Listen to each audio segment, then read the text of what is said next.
Depuis ces 2 derniers siècles, l'homme a fait d'énormes pas en ce qui a trait l'innovation et la technologie. L'apparition des réseaux mondiaux de l'informatique, comme Internet, fait partie d'un des plus grands pas de ce que l'homme a pu faire. Formidable banque culturelle, Internet est un lieu où se mélangent les cultures, les traditions et la langue. Internet offre une liberté jamais acquise auparavant, une possibilité d'évasion, mais aussi d'échange. Par contre, la technologie comme on la connaît aujourd'hui peut avoir des effets néfastes sur la santé et l'éducation des jeunes. Êtes-vous pour ou contre ce sujet de controverse qui frappe maintenant toute la planète? La cyberdépendance, les médias sociaux, la publicité et la cyberintimidation sont les principaux problèmes liés à ce phénomène de société. La technologie chez les adolescents, un bien pour un mal, c'est un documentaire signé Guillaume Lemieux, Jacinthe Paradis et Valérie Dupuis.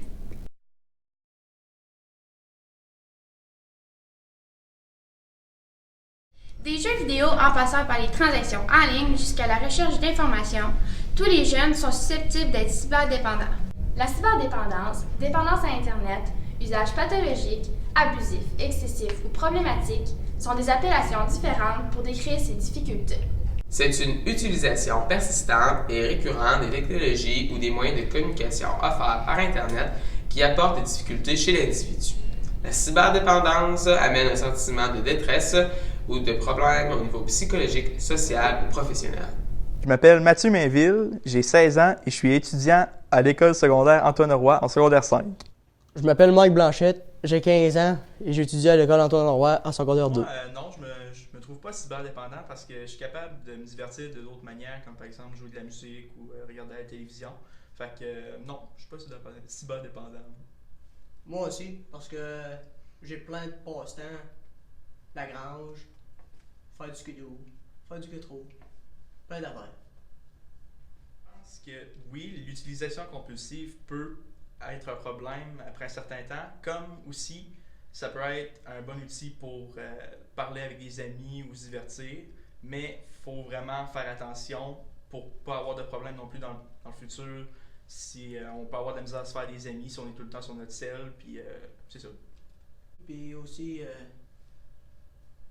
c'est dur à le lâcher celui-là des fois, puis, mais faut le lâcher. On va avoir comme qui dit, on va avoir de la misère à se faire des amis, puis... Tout est dans le dosage. En plein ça. Je m'appelle Kim Ferguson, 39 ans, enseignante en anglais langue seconde, monde contemporain et PPO à l'école secondaire Antoine Roy. Oui, je crois que le rendement scolaire peut être affecté par la cyberdépendance parce que les élèves ou les jeunes vont arriver à la maison, passer leur soirée, parfois même leur nuit, sur leur cellulaire, sur la tablette, l'ordinateur. Puis la fatigue entre en jeu, beaucoup de fatigue, plus le temps pour réviser ses leçons, ses devoirs. Je m'appelle Annick Paradis, j'ai 33 ans et j'enseigne le français à l'école Antoine Roy, secondaire 3, 4 et 5. Pour ma part, l'utilisation des cellulaires en cours ne représente pas un problème réel dans ma classe. Je sais qu'à l'ère du numérique, les cellulaires, c'est certain que nos élèves les utilisent quotidiennement. J'aimerais un jour en arriver là, à utiliser le cellulaire plutôt que le dictionnaire papier ou les outils de conjugaison papier parce que pour nos jeunes, à l'ère du numérique, c'est plus facile, c'est aussi plus intéressant d'utiliser les outils numériques que les outils tels que des cahiers d'exercice, tels que les versions papier là, des ouvrages grammaticaux qu'on connaît depuis 20 ans, 25, 30 ans.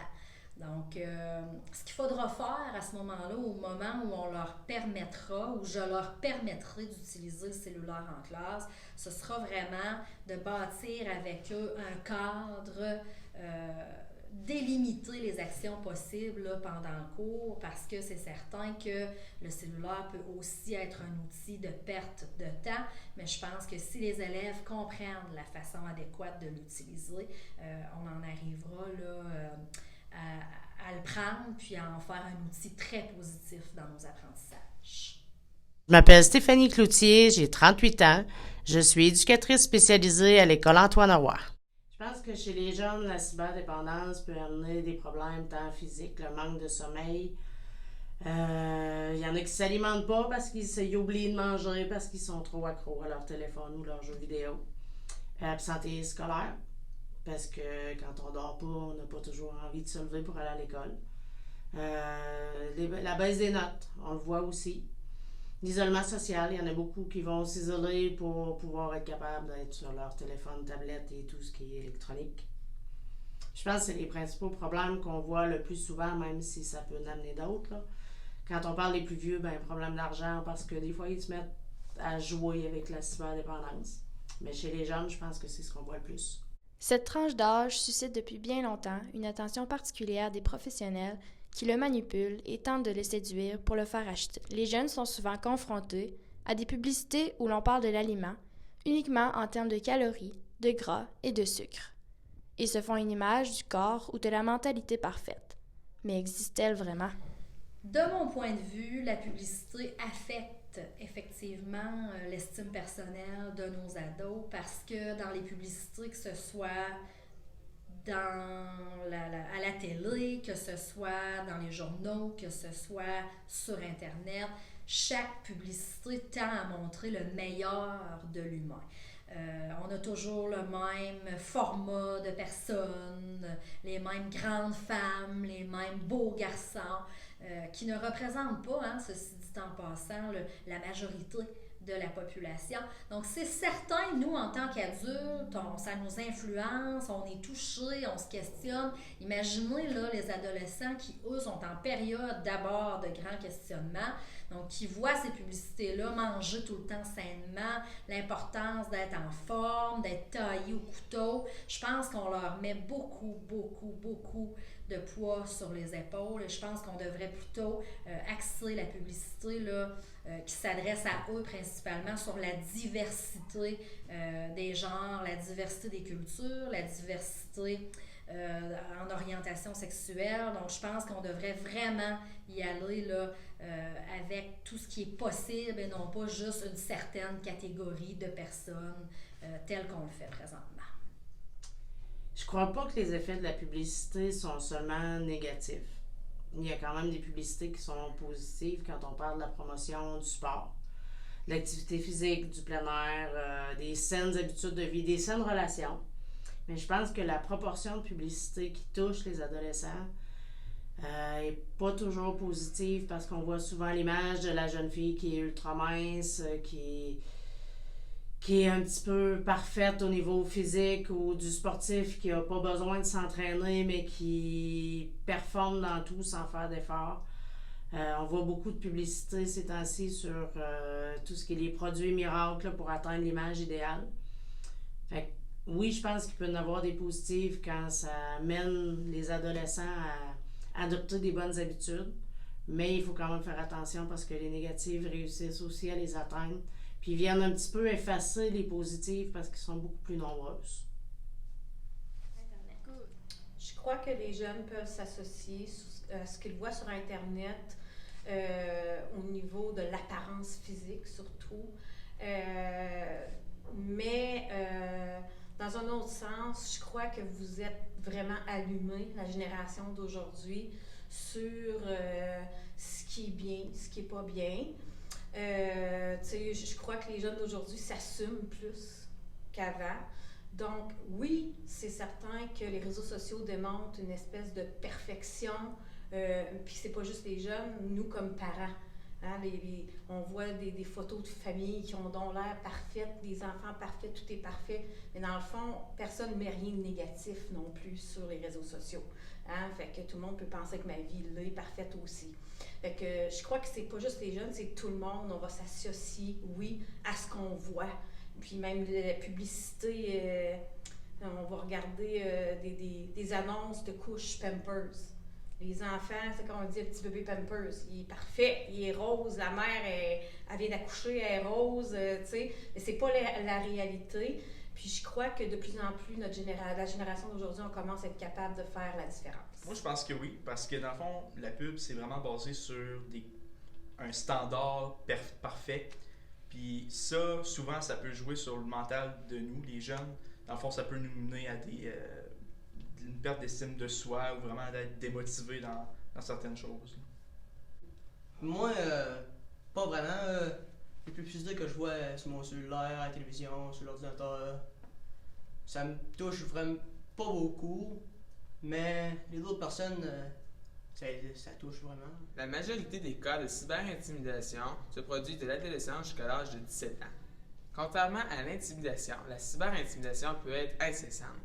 Elle peut atteindre une victime partout et en tout temps, seule dans sa chambre, en revenant de l'école ou même en vacances avec Pour la cyberintimidation, le principal moyen d'abord, c'est de faire de la prévention, d'informer les jeunes qu'est-ce que la cyberintimidation. Qu'est-ce que ça contient, jusqu'où ça peut aller. Il y en a beaucoup qui pensent encore que la cyberintimidation, on voit ça dans les films où ça peut pas être ça parce qu'un texto, c'est un texto, ça s'arrête là. Quand ça devient répétition, c'est un peu le même principe que l'intimidation physique ou verbale. Je pense qu'il faut sensibiliser tant les victimes que ceux qui font de la cyberintimidation, jusqu'où ça peut se rendre. Quel impact ça a. Pour les moyens, je pense que l'école fait déjà de la promotion pour que les jeunes sachent qu'est-ce que c'est, qu'est-ce qui est offert à eux. Vous pouvez toujours vous confier à peu importe qui dans l'école. La Sûreté du Québec est là, tous les moyens de la communauté sont là. Vos parents sont là. Je pense que le principal moyen, c'est d'en parler.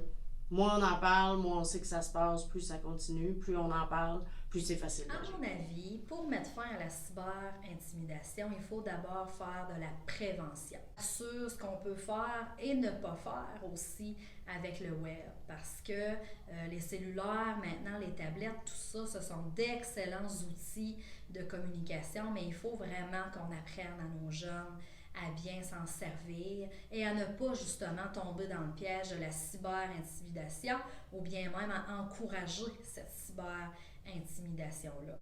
Je crois que la cyberintimidation peut apporter une personne, autant un jeune qu'un adulte, à devenir comme s'isoler des autres, s'isoler de ses amis, de la société, puis vouloir sortir de peur. De rencontrer ces gens-là. Puis, je crois que ça peut aussi apporter de la dépression chez les jeunes. Mais il faut aussi essayer de tenter de faire la différence entre une cyber-intimidation, puis des fois, juste un petit conflit. Le mot intimidation peut devenir un peu banal aujourd'hui dans le sens que la moindre petit conflit, ben on a tendance à crier au loup, tu sais. La cyberintimidation, ça tue partout. Ça tue quand même dans ta maison, à l'école, dans le champ, avec tes amis. Ça tue partout. Mais pour moi, je trouve ça étouffant. Ouais, c'est ça. Dans le fond, moi, je trouve que la cyber-intimidation et l'intimidation qu'on voit normale d'habitude, ça peut se ressembler. Par contre, je pense que le monde qui intimide, dans le fond, les intimidateurs, ils ont moins de gêne, dans le fond, en arrière de leur cellulaire parce qu'ils peuvent pas voir la personne en face puis avoir leur vraie réaction, fait qu'ils ont peut-être moins peur vraiment. La cyberdépendance, la publicité et la cyberintimidation sont les aspects traités dans ce documentaire, espérant en avoir éclairé quelques-uns sur le sujet.